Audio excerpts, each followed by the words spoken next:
ध्यान स्वरूपम में अब तक हमने देखा कि ध्यान के विषय में हमारी क्या क्या भ्रांतियां हैं। फिर हमने जाना कि ध्यान को किस प्रकार परिभाषित किया जाता है।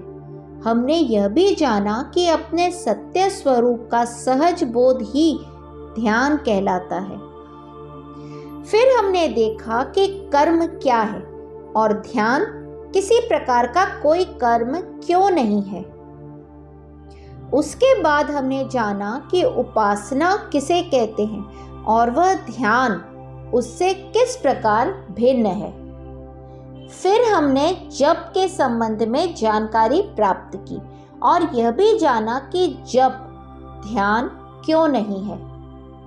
फिर हमने जाना कि निज स्वरूप कहने का तात्पर्य क्या है। क्या है ये निज स्वरूप जिसका अनुभव हमें ध्यान में जाकर होता है। फिर हमने जाना कि अपने निज स्वरूप में अवस्थित होने के लिए हमें क्या करना चाहिए, अर्थात ध्यानाभ्यास के पीछे कौन सा सिद्धांत छिपा है, हमने यह जाना। अब आगे श्लोक संख्या 7।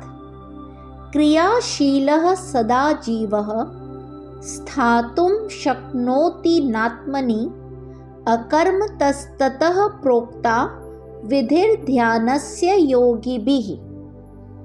क्रियाशीलः यानी कर्म की ओर अभिमुख, सदा हमेशा, जीवः व्यक्ति, स्थातुम यानी अवस्थिति, न शक्नोति कर सकने में समर्थ नहीं है, आत्मनि आत्मा में, अकर्मतः यानी बिना किसी कर्म के, ततः अतः, प्रोक्ता यानी कहा गया, विधि तरीका, ध्यानस्य ध्यान का, योगी भी योगी द्वारा, अर्थात सामान्यतः मनुष्य क्रियाशील होता है, इसलिए बिना किसी कर्म के आत्मनिष्ठ नहीं रह पाता।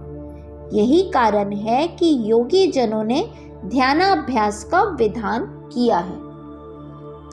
ध्यान कोई कर्म या क्रिया नहीं है, ये हम पिछले श्लोकों में भली प्रकार समझ चुके हैं। तो जब हमको बताया जाता है कि ध्यान में कुछ नहीं करना है, तो हम पूछ बैठते हैं कि किस प्रकार कोई कर्म न करें। ऐसा इसलिए होता है क्योंकि मनुष्य स्वभावतः क्रियाशील होता है। बचपन से ही हमें कर्म करने के लिए प्रेरित किया जाता है। कुछ न करने का मतलब आलसी होना समझा जाता है। केवल सोते समय ही हमारा शरीर, हमारा मन, हमारी बुद्धि कुछ नहीं कर रही होती है। सोना भी मनुष्य की एक क्रिया ही बताई गई है।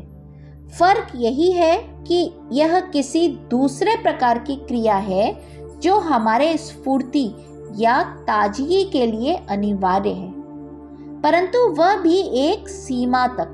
सीमा से ज्यादा सोने पर भी व्यक्ति सोते सोते थक जाता है, देह में दर्द होने लगता है और वह अंततः जग जाने पर विवश हो जाता है।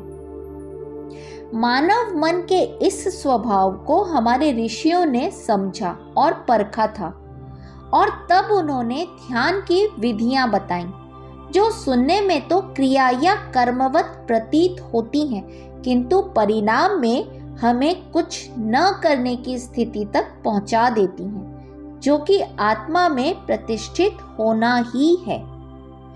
अगले श्लोक में हम ध्यान की विधि को और विस्तार से समझेंगे।